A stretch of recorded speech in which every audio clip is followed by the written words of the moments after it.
Bien, hermanos, la predicación del día de hoy es el gozo de un corazón perdonado. Y efectivamente, el día de hoy vamos a estar hablando acerca del perdón. Nuestro texto es el Salmo 32. Les voy a pedir que me acompañen a leerlo. Solamente voy a leer 2 renglones para que vean, tengan una idea de la poesía en el hebreo, y después empiezo a leer en español. Les pido que me sigan con su vista. Le David maskil asrei neshtui pesha kesui hata asrei adam lo hashob Jehová lo avon vein berujo remilla. Bienaventurado aquel cuya transgresión ha sido perdonada y cubierto su pecado. Bienaventurado el hombre a quien Jehová no culpa de iniquidad y en cuyo espíritu no hay engaño. Mientras callé, se envejecieron mis huesos, en mi gemir todo el día, porque de día y de noche se agravó sobre mí tu mano, se volvió mi verdor en sequedades de verano. Mi pecado te declaré y no encubrí mi iniquidad. Dije, confesaré mis transgresiones a Jehová, y tú perdonaste la maldad de mi pecado. Por esto orará a ti todo santo en el tiempo que puedas ser hallado. Ciertamente en la inundación de muchas aguas no llegarán estas a él. Tú eres mi refugio, me guardarás de la angustia. Con cánticos de liberación me rodearás. Te haré entender y te enseñaré el camino en que debes andar. Sobre ti fijaré mis ojos. No seáis como el caballo o como el mulo, sin entendimiento, que han de ser sujetados con cabestro y freno, pues si no, no se acercan a ti. Muchos dolores habrá para el impío, mas al que espera en Jehová le rodea la misericordia. Alegraos en Jehová y gozaos justos, y cantad con júbilo todos vosotros, los rectos de corazón. Hermanos, el término Salmos viene de la traducción del Antiguo Testamento, del griego, y se aplica el término psalmoi en el griego a esta colección. Es una colección. El libro de los Salmos es una colección. Pero la Biblia hebrea utiliza la designación tehilim, que significa alabanzas. Está asociado con un significado de cantar, con acompañamiento musical. Entonces, el libro de los Salmos prácticamente es un himnario. En ningún otro libro de la Biblia se puede hallar una variedad tan grande de experiencias espirituales. El autor es Dios, por supuesto, pero se pueden identificar poco más de 7 compositores. El tema central de los Salmos siempre es la adoración a Dios. Está dividido en 5 secciones, si ustedes han tenido la oportunidad de leerlo. El tema central, decía, es la adoración a Dios, y esas divisiones se corresponden con el libro del Pentateuco, si recuerdan, son 5 libros. Y cada libro siempre termina con una doxología, que es la exaltación de la gloria de Dios. El libro de los Salmos pertenece a un género específico que se llama de poesía hebrea, la cual carece de rima. No es como la poesía que nosotros conocemos, que es rima, y es débil en su métrica. Sin embargo, posee características que son muy importantes en la poesía hebrea. Hay 2 que son distintivas. La primera es el ritmo, que es la repetición armoniosa de relaciones sonoras fijas que le dan una cadencia rítmica a la poesía. Y la otra, que es lo que vamos a estar estudiando el día de hoy, es el paralelismo, que es el equilibrio de la forma y el sentido. En este caso lo que vamos a ver es que se repite una idea, va una idea y después se repite como sinónimo, o se contrasta o se complementa el pensamiento original. Esa es la poesía hebrea. Ahora, el Salmo 32 se clasifica dentro de un grupo que se llama de agradecimiento. hay varios tipos de salmos. Este que vamos a ver el día de hoy está dentro del grupo de agradecimiento. Obviamente en este caso, agradecimiento por el perdón de los pecados. Está ubicado en el libro 1, el primer libro, y fue escrito por el rey David y tiene una estructura estrófica.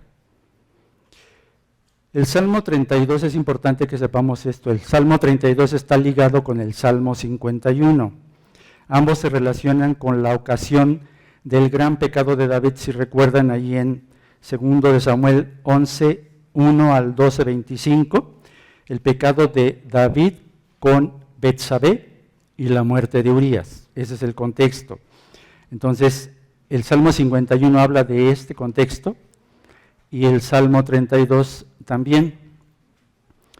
Este Salmo 32 es posterior al 51. Primero David escribió el 51 y representa una etapa más, el 32 representa una etapa más avanzada de lo que describe el pecado de David con Betsabé.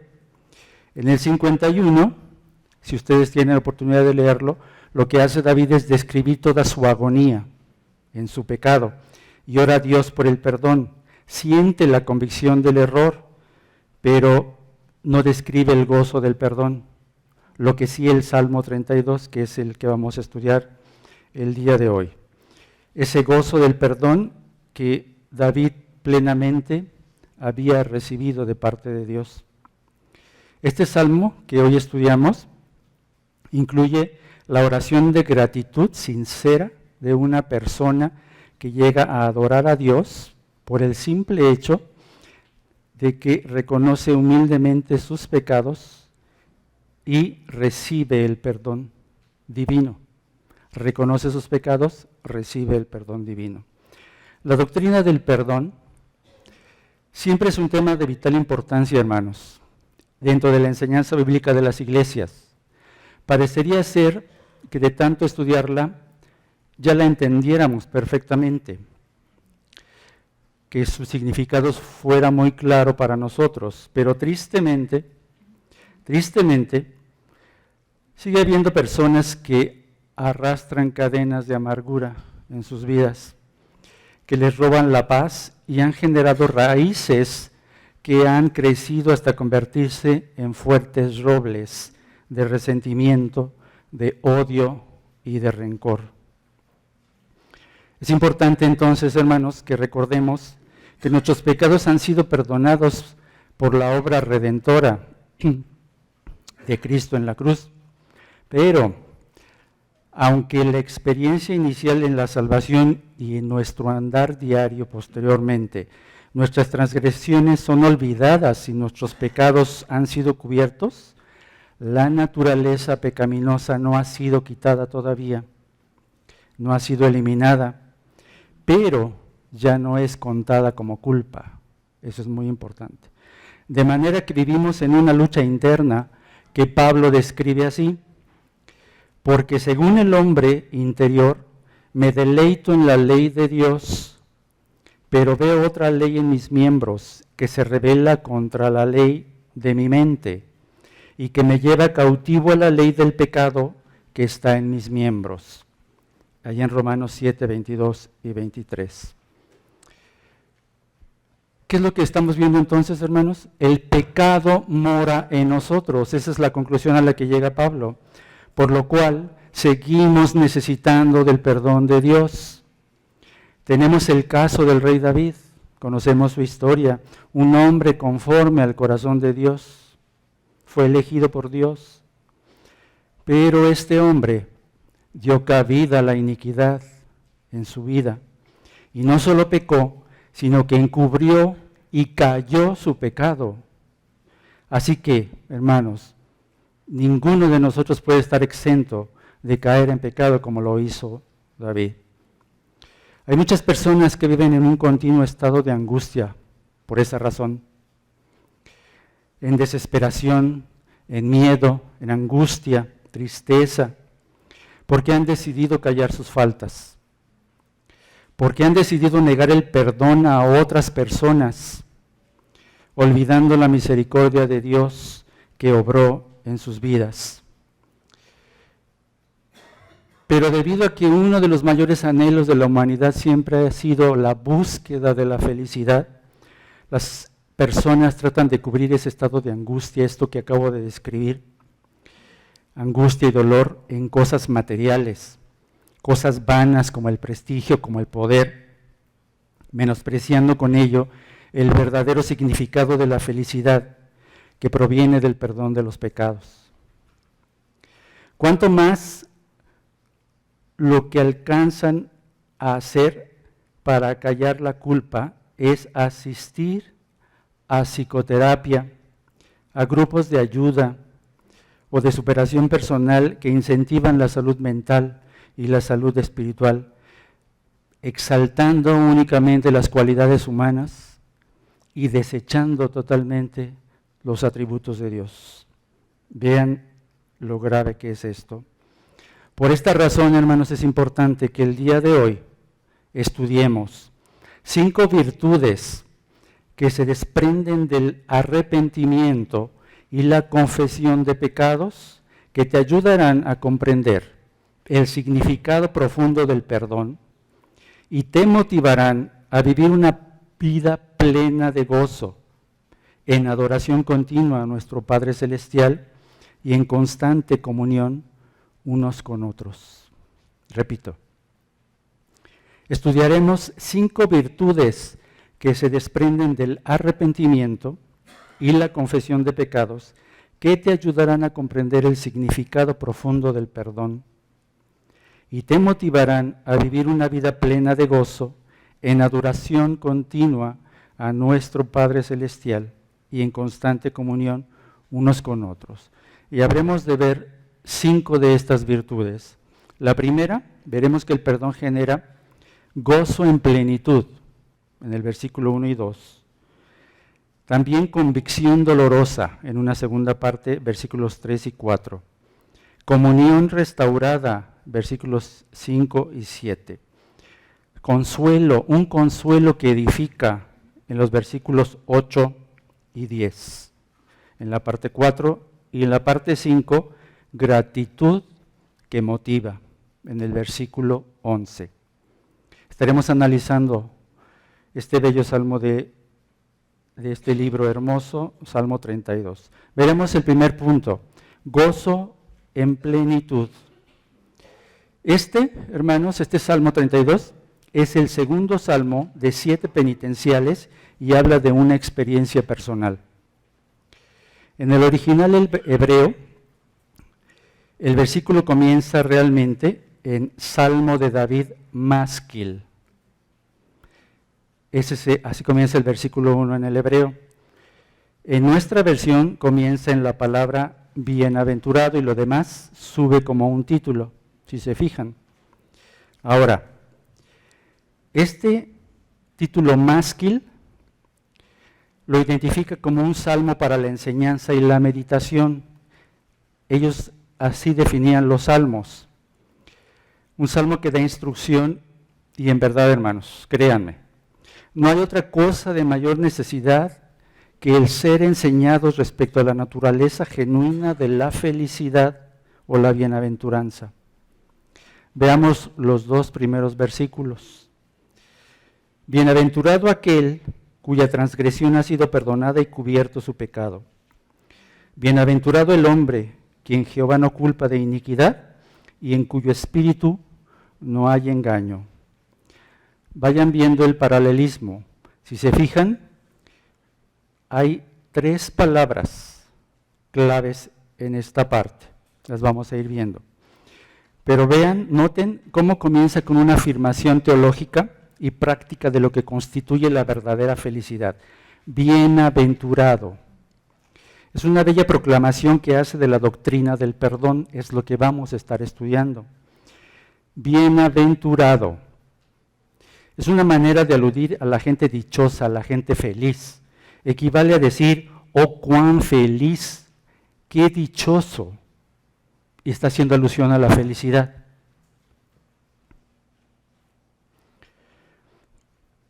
Entendemos entonces que la gente bienaventurada y dichosa es la que ha sido perdonada. Pongan eso en su mente. La gente dichosa es la que ha sido perdonada. Y ese sentido de perdón divino le hace actuar sin engaños en la vida. Obviamente, hermanos, este salmo no describe a la persona perfecta, sino que lo que reconoce es su condición precaria y espera y disfruta la misericordia y el perdón de Dios.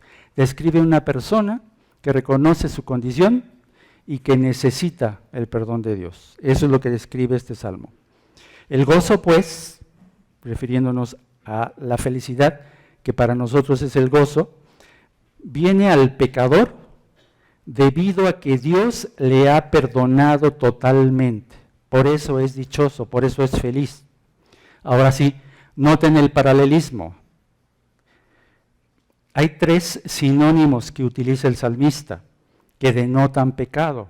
Si se fijan ahí, bienaventurado aquel cuya transgresión ha sido perdonada y cubierto su pecado.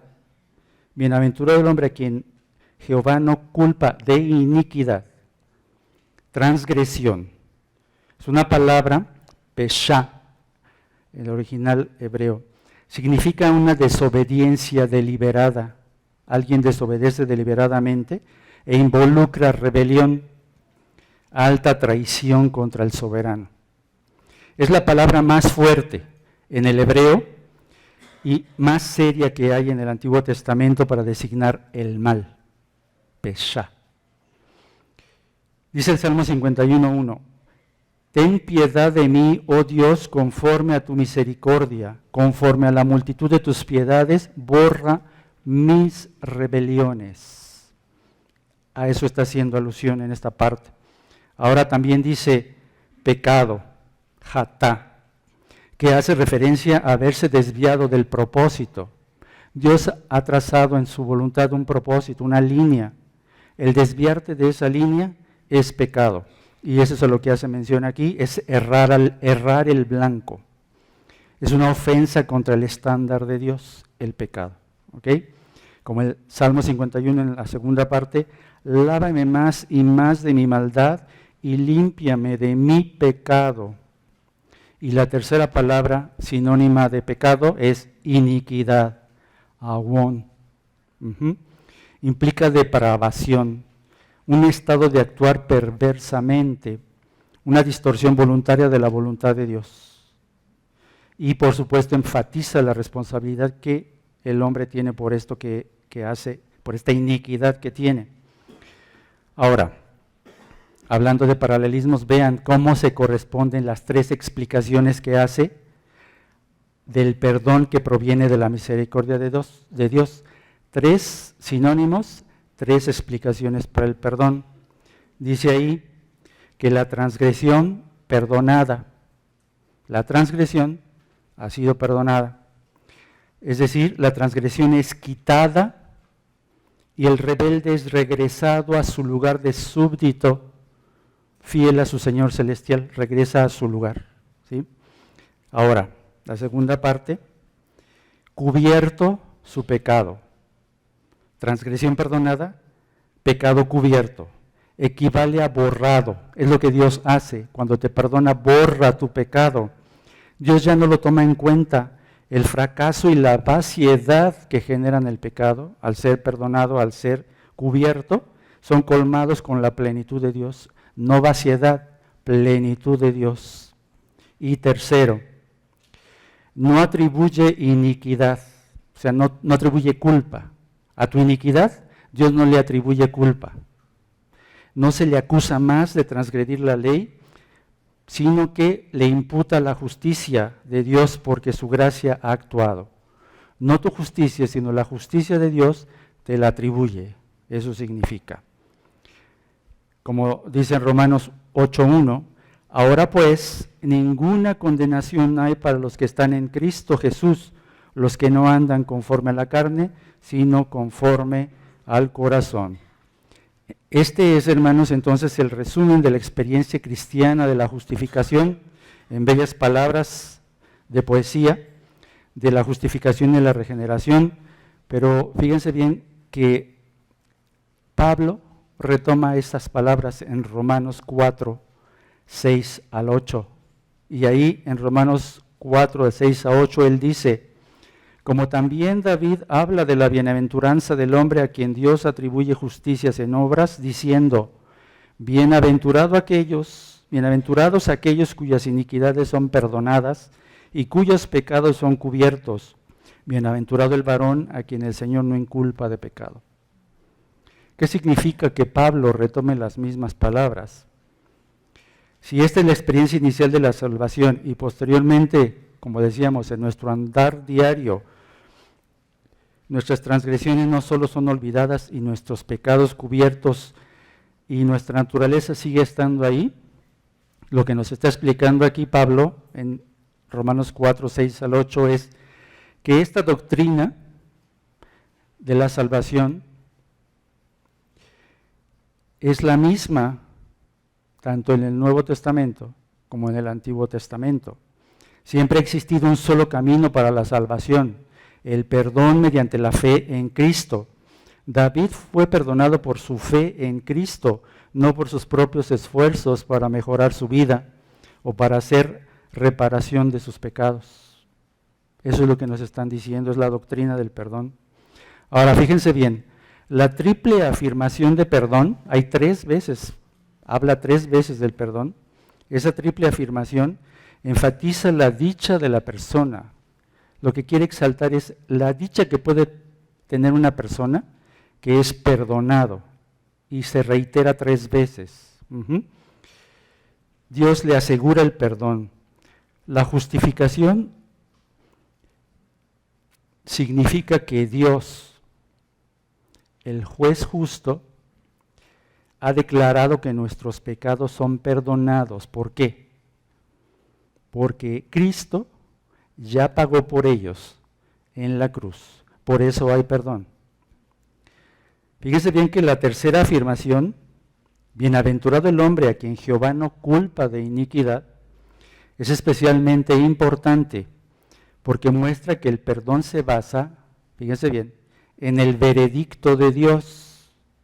Es su voluntad, es lo que Él determina, pero basado en la obra de Cristo, no en un acto humano, no es algo que haya hecho David en este caso, ni en ningún logro humano, por gracia, es por gracia. Más adelante dice en la última parte, y en cuyo espíritu no hay engaño. Esa es la conclusión de esta parte que describe las maravillas del perdón. Al haber confesado las transgresiones, ya no hay malicia, ya no hay hipocresía. Podríamos preguntarnos, ¿cuál podría ser la mayor de las hipocresías? ¿Cuál podría ser? Negar que se ha pecado. Si tú niegas que has pecado, no puedes tener la bendición que tuvo David, esa bienaventuranza de haber sido perdonado reiteradamente. Entonces, hermanos, entendemos que el ser humano no puede cubrir su pecado. No hay nada que el hombre pueda hacer para lograrlo. Pero Dios sí lo puede cubrir con la sangre del sacrificio expiatorio de Cristo. Esa es la misma verdad que Pablo explica como la justificación en el Nuevo Testamento. En Romanos, al leerlo, eso es lo que explica. El que cree en Cristo es justificado por la fe. Es decir, ya Dios no le atribuye iniquidad, lo declara justificado, sin culpa, delante de Él. Lo dice en 2 Corintios 5, 19.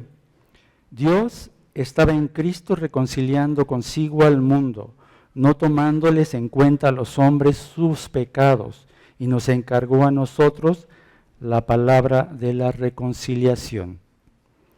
¿Qué es lo que podemos ver en esta entrada, hermanos? Nos describe lo feliz que debemos sentirnos por haber sido perdonados. No hay dicha mayor que ser reconciliados con Dios y saber que nuestros pecados han sido perdonados. Esa es la mayor dicha. La única manera de ser reconciliado con Dios es recibir su misericordia y su perdón por la obra redentora de nuestro Señor Jesucristo. esta es la entrada. Ese es un gran impacto a la entrada del Salmo. Es lo que dice David, es su experiencia. Pero miren, vimos que el perdón genera gozo en plenitud, eso es lo que describe David. Pero él describe el resultado. Ahora, ¿qué sucede en la parte 2? Nos va a hablar de la convicción dolorosa, es una virtud, una convicción. Llegar a esa convicción a la cual llegó David costó gran dolor. Y en los versículos 3 y 4, fíjense bien, nos regresa en el tiempo para explicarnos cómo llegó a esa bienaventuranza. ¿Cómo es que ahora puede gozar del perdón? Y dice en 3 y 4. Chequen bien las palabras, hermanos, es importante. Mientras callé, se envejecieron mis huesos, en gemir todo el día, porque de día y de noche se agravó sobre mí tu mano, se volvió mi verdor en sequedades de verano, Selah. Estos dos versículos nos muestran una lucha interna, la lucha que vivía David al no confesar su pecado. Y es la lucha que cualquier ser humano, cristiano o no, en cualquier momento de su vida puede estar sufriendo. Pero aquí es claro que el salmista había conocido la comunión con Dios. Es decir, no estamos hablando de un hombre cualquiera que pecó, sino un creyente que negó haber pecado, no quiso declarar haber pecado. Perdió la comunión con Dios, eso es lo que nos va a describir David. Perdió la comunión con Dios, esa dulce comunión que había sido rota por su pecado. Dice, mientras callé. Y esta frase nos habla de que no fue un momento, fue mucho tiempo, pasó mucho tiempo que él permaneció. Habla de un silencio previo al perdón. Él no quiso hablar, no quiso declarar. Refleja una negación a reconocer, que nosotros reconozcamos, si lo aplicamos a nuestra vida, que nosotros reconozcamos nuestro pecado delante de Dios. Hace una alusión a una acción continua en el pasado de David, pero puede ser una realidad en nuestra vida si tú callas tu pecado. David sufrió las consecuencias de su pecado y, más aún, el haber callado su pecado. ¿Cuáles fueron? Llevar encima la mano pesada del Señor, dice ahí, se envejecieron. Es una palabra fuerte, una frase dramática. Quiere decir, se hicieron frágiles. Mis huesos, en mi gemir, ustedes pueden imaginar lo que es gemir, pero se remite a bramar, a rugir, todo el día. Hermanos, está hablando de un grito de desesperación. Mientras trató de llevar su culpa sin confesarla, tanto la salud de su cuerpo como la de su espíritu se vieron gravemente dañadas, afectadas. Esta es una descripción vívida de la actitud autosuficiente, orgullosa y autocompasiva que enferma y describe una depresión que puede presentar algunas personas. Callar y encubrir los pecados y por implicación la falta de perdón producen en la gente envejecimiento prematuro, enfermedades, llantos, gemidos constantes. Y como lo veíamos en la introducción, hermanos, genera raíces de amargura que llegan a convertirse en odio y resentimiento hacia las personas. E incluso, hermanos, esto es grave, apartarse de Dios justificando su pecado. Eso fue lo que hizo David. Y miren cómo dice después, porque de día y de noche se agravó sobre ti mi mano. Él era creyente, él había tenido una comunión con Dios, pero Dios estaba ahí presente y estaba haciendo lo necesario para que él volviera al camino. Explica, esta es la causa que nos explica de ese gemir, de ese estado de angustia. describe su condición como grave, pues la mano disciplinadora de Dios, el poder de Dios para afligirle, es decir, su juicio, se manifestó tremendamente en su vida y de forma continua, así como cayó continuamente, es decir, cayó de un silencio, así estuvo la mano de Dios disciplinadora en él. Y esta situación permaneció sin cambio durante mucho tiempo, muchos meses para David. Y asimismo, hermano, asimismo podría ser para cualquiera de nosotros, si tú caes en este estado de silencio. Miren cómo lo describe el mismo David en segundo libro de Samuel. Como les decía, dice, te di la casa de tu Señor y las mujeres de tu Señor en tu seno. Además te di la casa de Israel y de Judá. Y si esto fuera poco, te habría añadido mucho más. ¿Por qué pues tuviste en poco la palabra de Jehová, haciendo lo malo delante de sus ojos?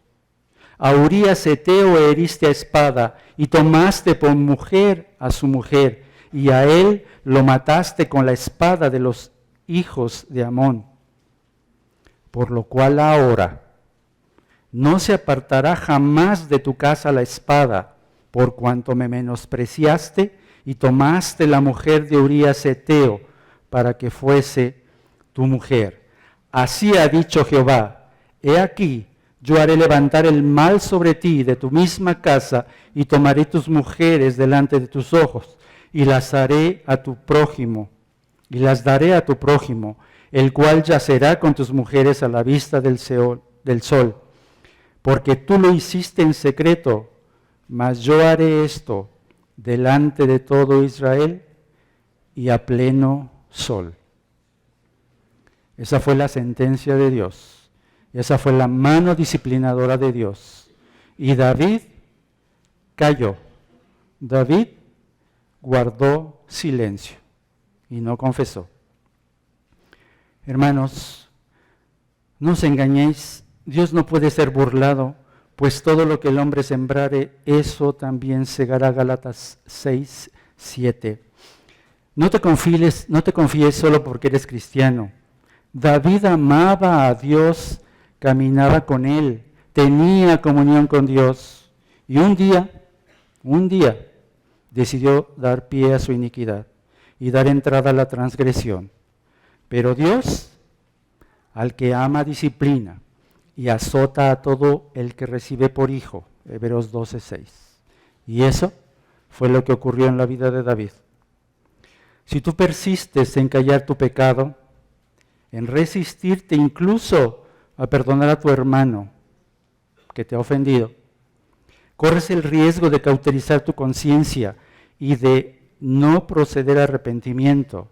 Pero como David, ten la certeza, como David, si eres hijo de Dios, la mano de Dios pesará sobre ti.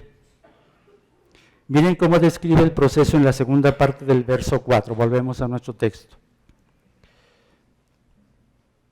Se volvió mi verdor en sequedades de verano.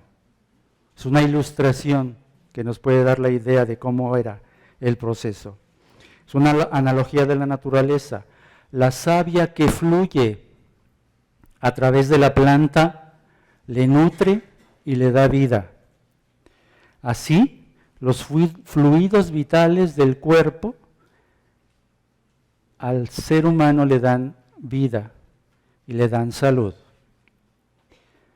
Pero ¿qué fue lo que ocurrió con David? Fíjense lo que está diciendo. Su vida se transformó de verdor a sequedad, de un oasis a un desierto. Vacía, una vida vacía. De vida plena a una vida vacía, una vida llena de vaciedad, carente de sentido. Ubiquen el estado de angustia, el estado en que vivía David. Hermanos, estas son imágenes vívidas que Dios quiere transmitirnos para que veamos la gravedad del pecado, pero sobre todo, porque sí es cierto, si cometemos pecado podemos ser perdonados, pero cuando tú callas tu pecado y lo ocultas, esto es lo que pasa cuando callas. Expresa de una manera dramática la angustia de un alma atormentada. No querrías estar en una condición como esta. Vean el tipo de angustia. Salmo 31, del 9 al 10. Ten misericordia de mí, oh Jehová, porque estoy en angustia.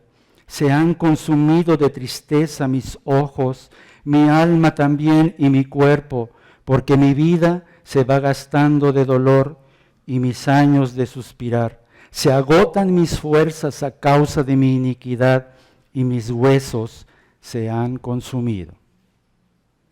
Qué tremendo, hermanos, qué tremendo. Y en este estado, David perduró mucho tiempo, meses, muchos meses.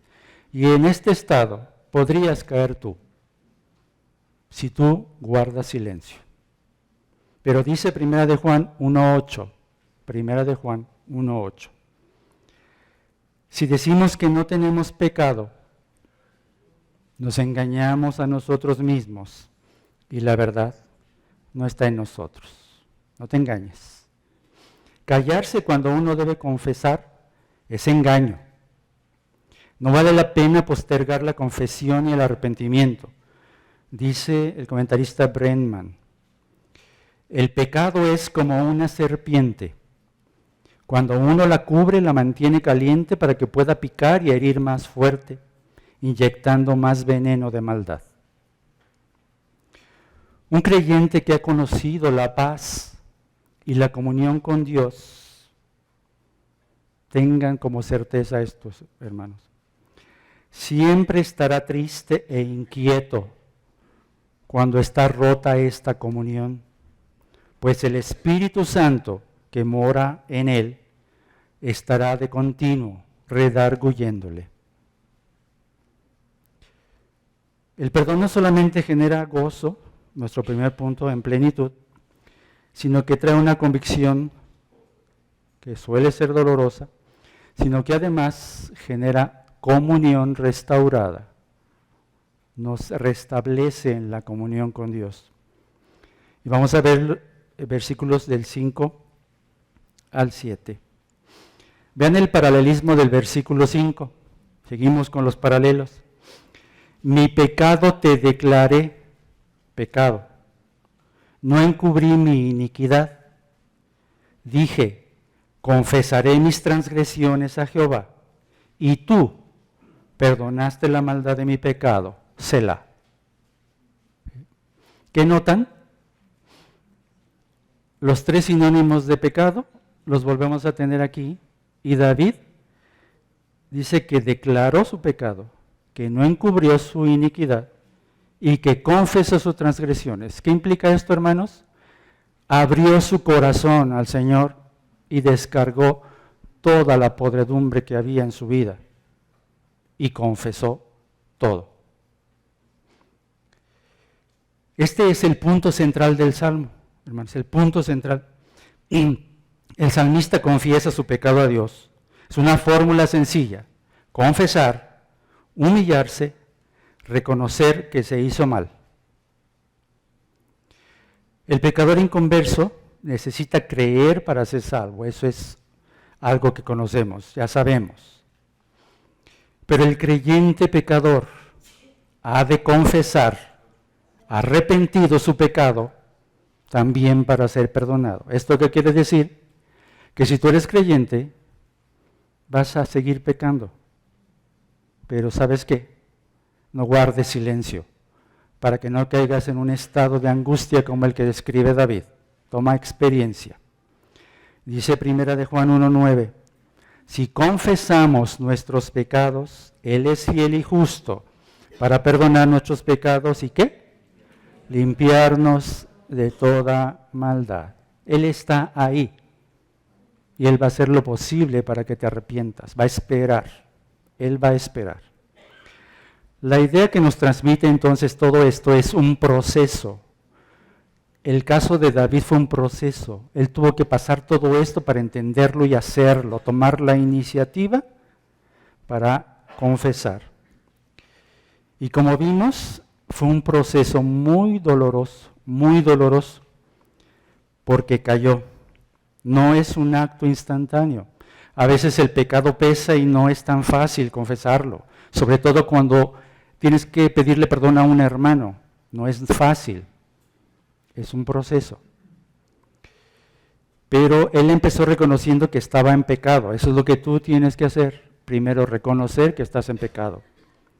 Segundo, no lo escondió más.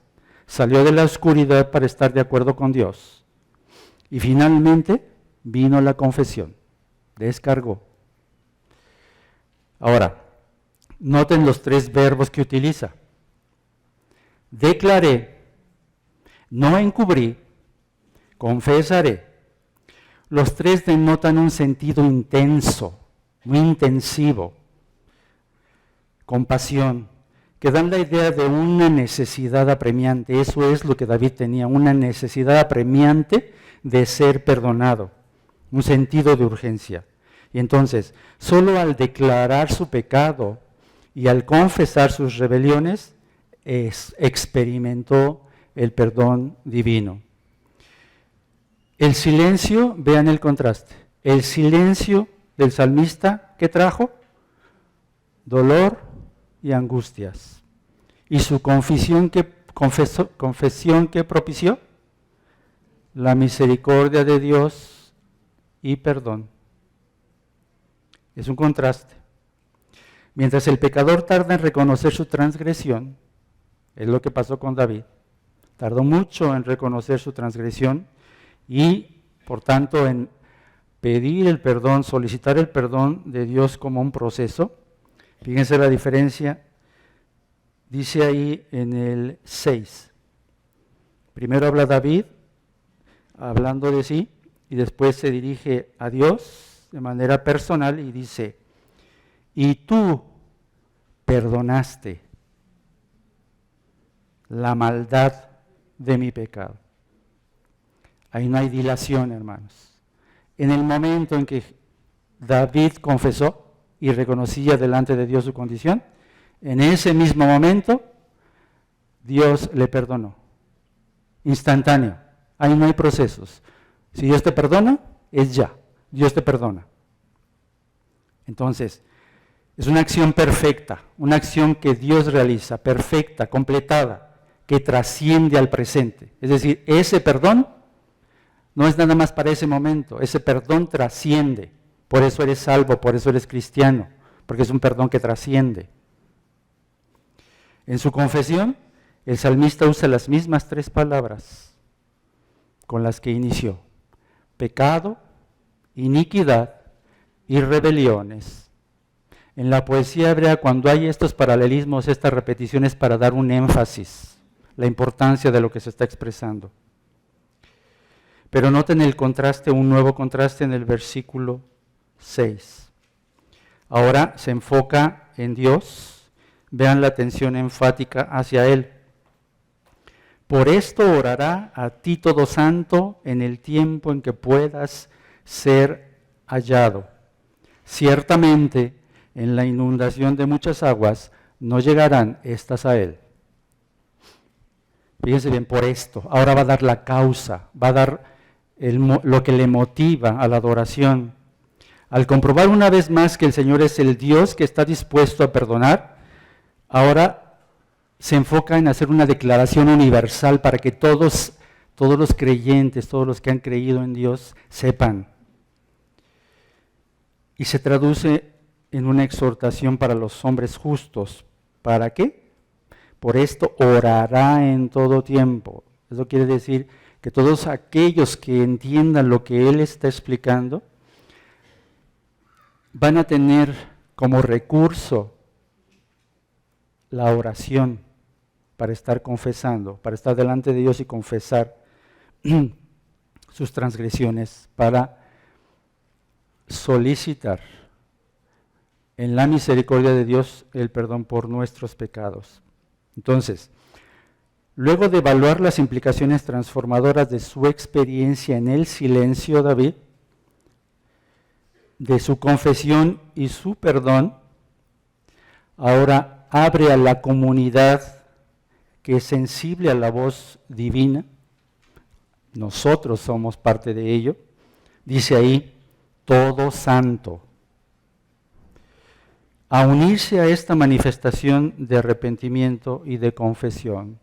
Es una exhortación que el salmista dice, ora en todo tiempo, ora a Dios, confiesa tu pecado, en el tiempo en que puedas ser hallado, dice, está refiriéndose a el responder cuando el Espíritu de Dios redarguye, en el tiempo en que todavía puedas estar con ese proceder a arrepentirte a través de la confesión. ¿Por qué? Porque si uno rechaza la voz de Dios, ¿qué es lo que puede ocurrir? Con el tiempo, en un estado de silencio, te va a pasar lo que a David, pero al final tu corazón se va a ir endureciendo, con un corazón de piedra, y la mano de Dios va a estar pesando sobre ti. Pero hay que entender una cosa, hermanos, el ser humano siempre necesita la protección de Dios para que no se pierda, dice ahí, en las grandes aguas de maldad y destrucción. Ahora, la otra analogía, la inundación de muchas aguas, es una idea que da el salmista para que entiendas el hecho de que la gente, para que esto no ocurra, debe acercarse confiadamente al trono de la gracia. Ahí está Dios, es tu Dios, puedes tener comunión con Él. Pero en el momento adecuado de la vida, para que las crisis, los grandes problemas, las diferencias y las dificultades que se dan de común en todo ser humano, especialmente a consecuencia de las relaciones interpersonales, no te ahoguen ni te destruyan. Por eso dice que las muchas aguas no lleguen a ti. Eso, que no te agobie. Tú tienes un Padre Celestial a quien acudir. Ahora en el verso 7 hace esta exaltación. Tú eres mi refugio, me guardarás de la angustia, con cánticos de liberación me rodearás. Selah. Ahora el salmista se dirige a Dios con un canto de gozo, en alabanza y confianza renovada. ¿Se fija en el estado? Angustia, desesperación, gozo, gran gozo y alegría al haber sido restaurado. Dios se constituye en un refugio, hermanos. Esto es clarísimo. Un refugio es donde te puedes esconder, donde puedes estar resguardado, protegido. Es un escondedero espiritual donde podemos como creyentes refugiarnos, a donde podemos acudir en tiempos de angustia. No hay por qué sufrir el estado de letargo, de dolor y desgaste por el efecto de la culpa que genera el pecado no confesado. No tenemos por qué hacer eso. Tenemos un refugio. Dios es el refugio. Cuando por fe acudimos al Señor, tenemos toda la razón posible para sentirnos cómodos con Él. Y entonces aprendemos, hermanos, que la esperanza y la seguridad solo se fundamentan en Dios. No hay nada que el mundo te pueda ofrecer. Por eso dice, con cánticos de liberación me rodearás. Es alusión al gozo de la liberación que se proporciona. Cuando decides no callar y confesar tu pecado, Dios te rodea con cánticos de liberación, es decir, te muestra su misericordia y te libera de eso que tú no podías sobrellevar. No puedes sobrellevarlo. La esperanza del salmista, fíjense hermanos, si debe ser nuestra esperanza, está en Dios, que es su refugio, guardador y libertador. Ahora te pregunto, ¿Realmente Dios es tu refugio? ¿Has tenido una experiencia maravillosa como esta de David de ser guardado de la angustia? Porque créeme que Jehová Shalom, el Dios de paz, es el único que puede guardarte y traer paz a tu vida. Solo quiero hacer un paréntesis para explicarles Selah, que aparece en los Salmos. Es un término hebreo que aparece en los Salmos, generalmente, y se coloca a la mitad o al final. Ustedes han visto que ya he dicho como 2 veces Selah. Parece ser una indicación aclaratoria relacionada con la ejecución de la música instrumental. Recuerden que era un himnario y se tocaba y se cantaba. Entonces, cuando aparece Selah, es como una indicación para quien está dirigiendo, para hacer una pausa, una cierta indicación como un interludio o un intervalo musical, o un acentuar o disminuir el énfasis del canto. Cada vez que vean Selah, significa eso.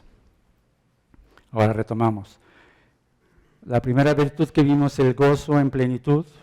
Segundo, convicción dolorosa. Tercero, comunión restaurada. Ahora veamos el consuelo que edifica. El 8 y el 10. Vamos a ver esos versículos. Y dice ahí: te haré entender y te enseñaré el camino en que debes andar. Sobre ti fijaré mis ojos. No seáis como el caballo, como el mulo sin entendimiento, que han de ser sujetados con cabestro y con freno, porque si no, no se acercan a ti. Muchos dolores habrá para el impío, mas al que espera en Jehová le rodea la misericordia. En el 8, el Señor le responde al salmista. Si se han fijado, hay un diálogo. Habla David, ahora contesta Dios. Y le contesta como un maestro que de pronto restablece su relación con él. Estaba rota la relación. Y de repente, como maestro, restablece la relación y entonces le explica. Esa es la idea. Porque ese alumno, ese discípulo ha persistido en su egoísmo, pero ahora está arrepentido. Se abre nuevamente la relación, hay comunión, maestro-discípulo. Y le dice: te haré entender y te enseñaré el camino en que debes andar. Ya sufriste lo que es callar. Ya experimentaste el perdón de Dios y sabes que puedo ser tu refugio. Ahora te haré entender. Dios hace la promesa de darle dirección. Qué hermoso esto, hermanos, saber que Dios te puede dirigir, que puede encaminar tus pasos.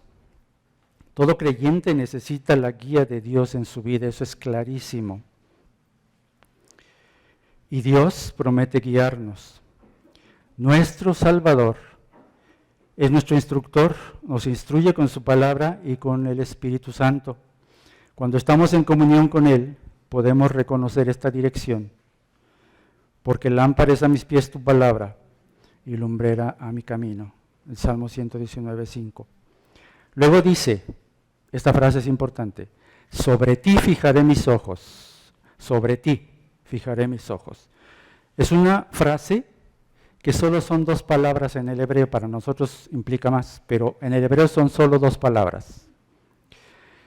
Y tiene un sentido deliberadamente ambiguo, porque lo mismo puede significar te voy a cuidar, o lo mismo puede significar te voy a vigilar, o lo mismo puede ser te voy a cuidar y te voy a vigilar.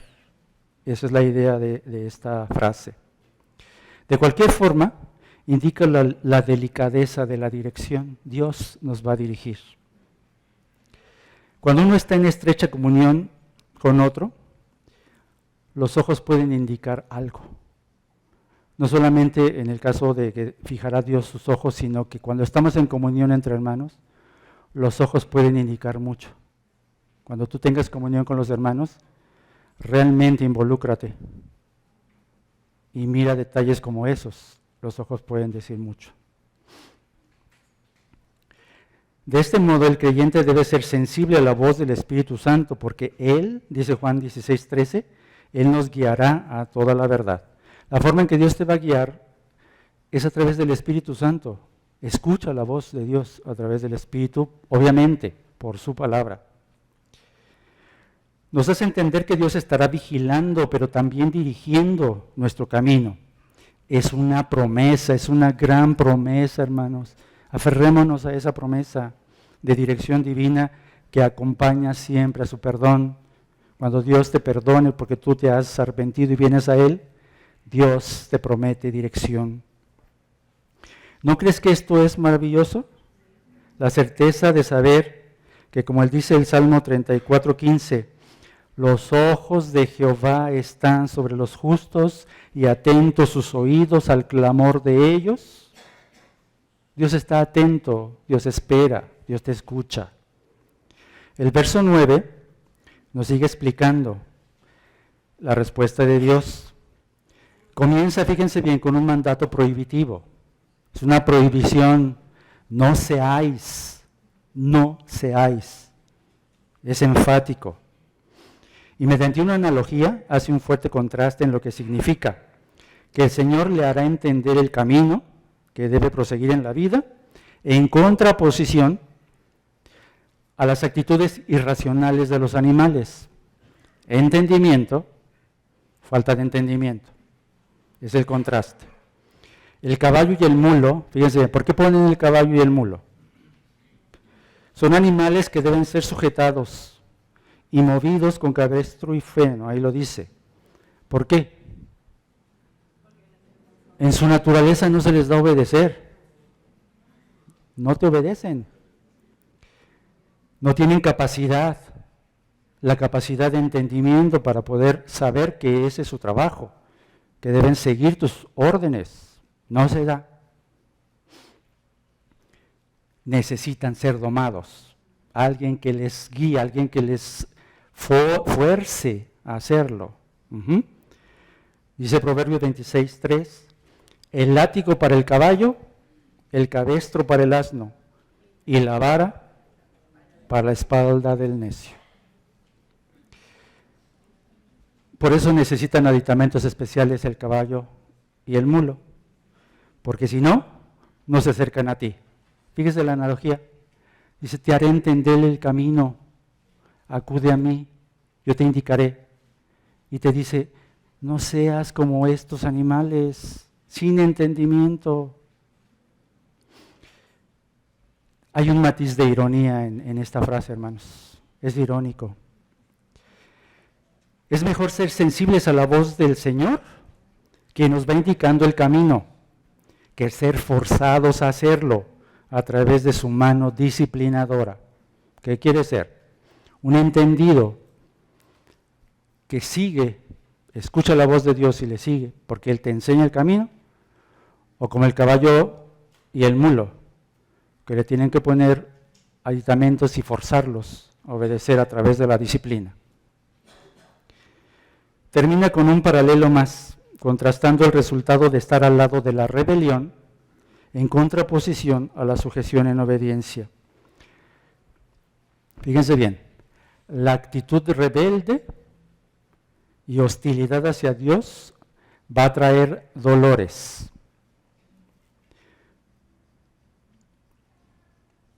Es el 10. Muchos dolores habrá para el impío. Ese es el contraste. ¿Sí? Si estás en el lado de la rebeldía y tú callas tu pecado, ¿qué habrá? Dolores. Pero del otro lado, ¿qué dice? Más. Ten en cuenta. Los que esperan en Jehová, ¿qué va a suceder? ¿Te imaginas? Te rodeará la misericordia. La misericordia. Toda tu vida va a estar rodeada por la misericordia de Dios. ¿Okay? La primera es una sentencia. ¿Tú quieres estar ahí? Habrá dolor. Sentencia. En cambio, para la gente que espera en el Señor, le espera la misericordia y la bienaventuranza como una constante.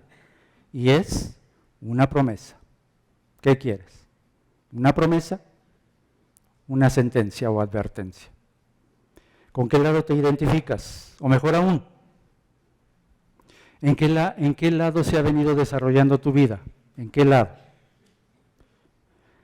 En aquel donde Jehová, el Roy, el Dios que ve, te muestra el camino que debes andar, o el otro, donde predomina la falta de entendimiento y la constante de ese camino es el fracaso, la debilidad, la inconstancia, y deambulas entre la luz y las tinieblas, y ese es tu caminar, deambulas entre la luz y las tinieblas, y tu corazón se endurece cada día por la disciplina constante de Dios. Mira tu vida.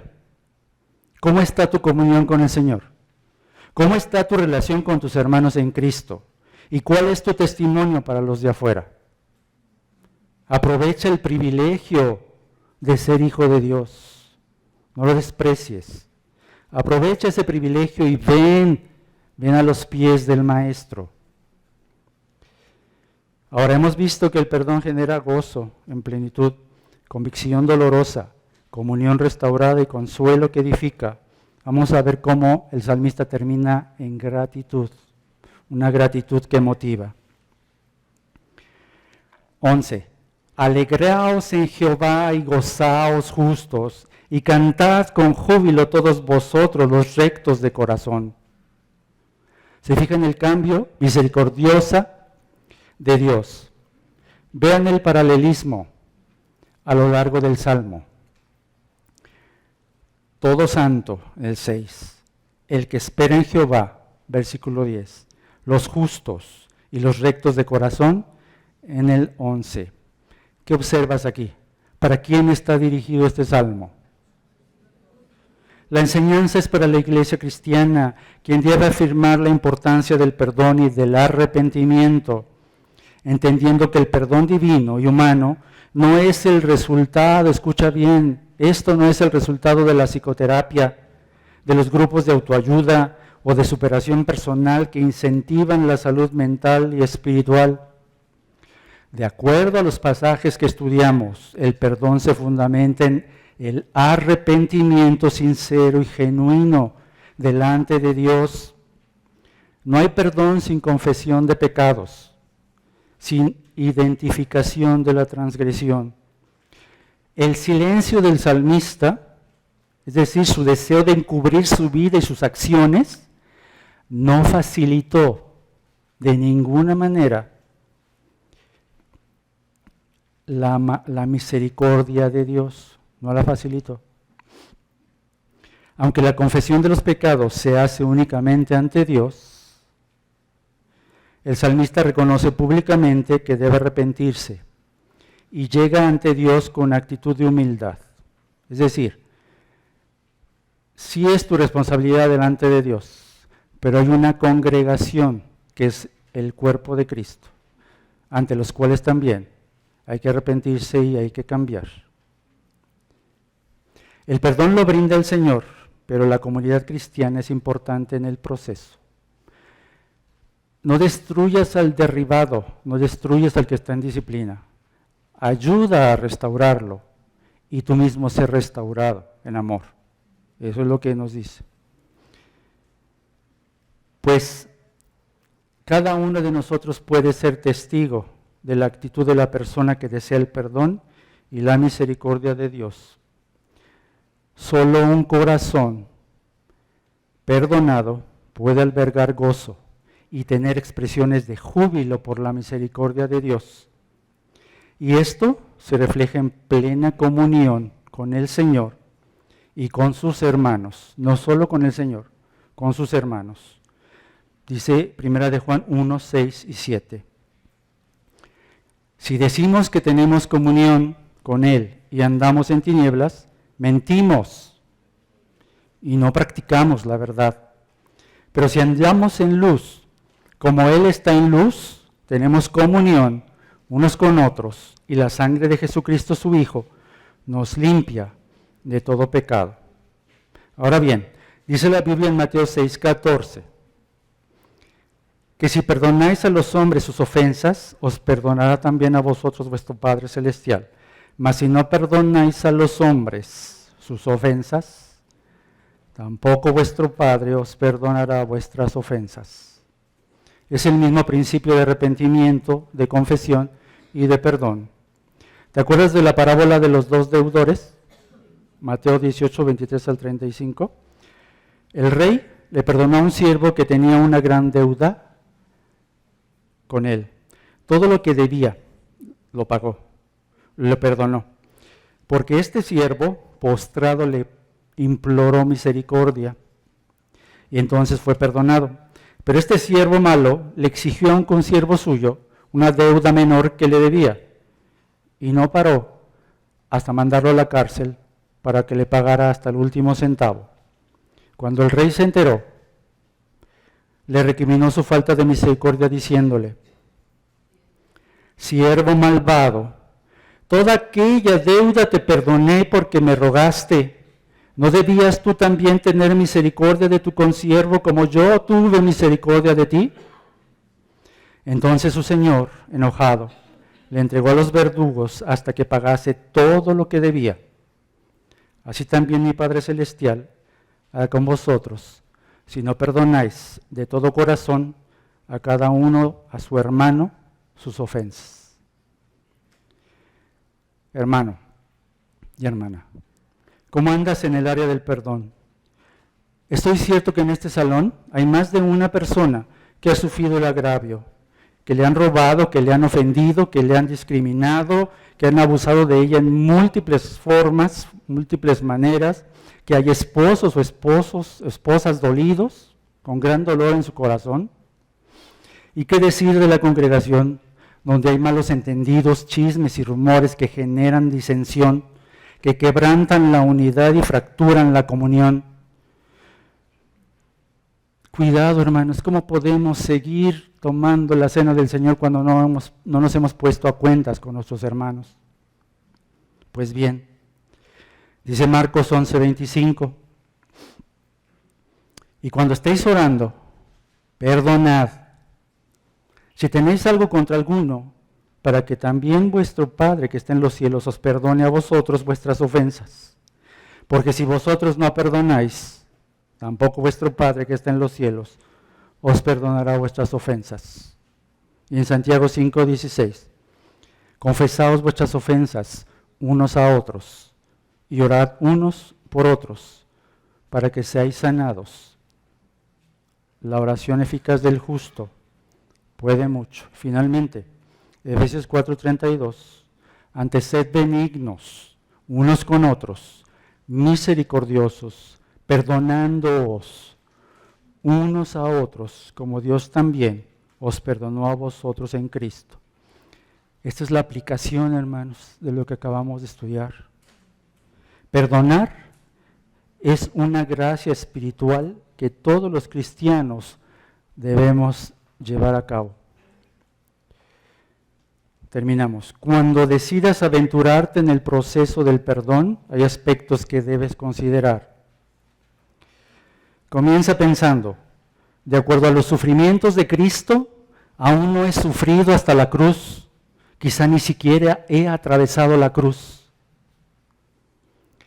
Recuerda aquellas acciones bondadosas que has recibido, incluso de parte de la misma persona que te ha dañado. Considera las grandes bendiciones que has recibido del Señor. Agradécele a Dios por el amor y el perdón que te prodiga cada día. Esfuérzate sin hipocresía en orar fervientemente por quien te haya hecho daño.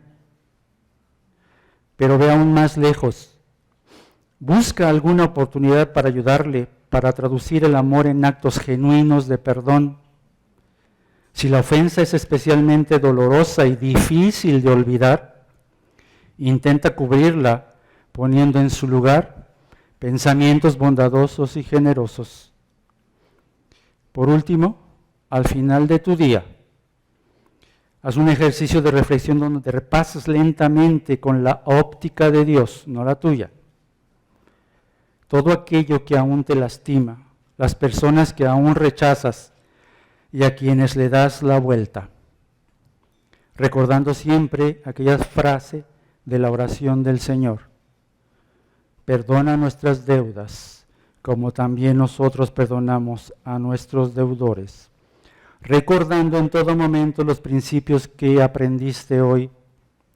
El perdón divino es la fuente de alegría y el fundamento de la seguridad. La felicidad es el don divino que disfrutan las personas a quienes no se les atribuye culpa, iniquidad ni engaño. El contentamiento humano está íntimamente relacionado con el perdón de los pecados por la provisión en la obra de Cristo.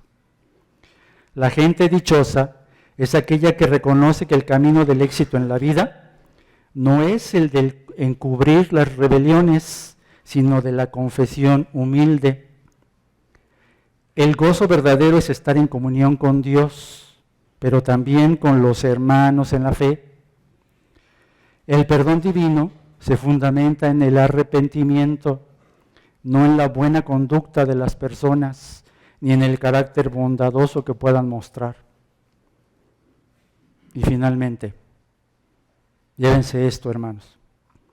Perdonar es una gracia espiritual que todo cristiano debe ejercer.